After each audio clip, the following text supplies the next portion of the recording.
श्रीमद् भागवत है ये हमारे बीच में डायरेक्ट नहीं आई। ये जो भागवत रूपी फल है ये डायरेक्ट नहीं आया, तो कैसे हमको प्राप्त हुआ? बोले नारायण से, भगवान विष्णु से ब्रह्मा जी की शाखा पर आया, ब्रह्मा जी से नारद जी की शाखा पर आया, नारद जी से व्यास जी की शाखा पर आया, व्यास जी से सुखदेव जी की शाखा पर, सुखदेव जी से परीक्षित जी, और परीक्षित जी से हम सबको प्राप्त हो गया। इसलिए डायरेक्ट नहीं आया।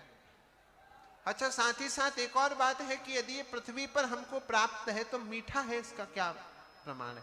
आपको पता होगा, गांव के लोग सब जानते हैं कि जिस फल पे तोता चोंच मार देवे वो फल मीठा होता है कि नहीं? इसके दो तात्पर्य हो सकते हैं।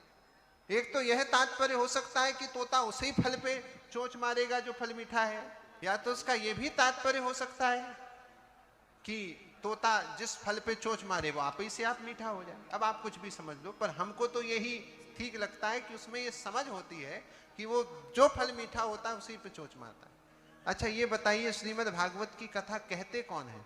सुखदेव जी महाराज कहते हैं ना। तो जब सुखदेव जी महाराज ने ही श्रीमद् भागवत की कथा को कहा है तो सुख का अर्थ ही तोता होता है, तो फिर कैसे श्रीमद् भागवत मधुर नहीं होगी? इसमें तो मधुरता का रस विद्यमान है।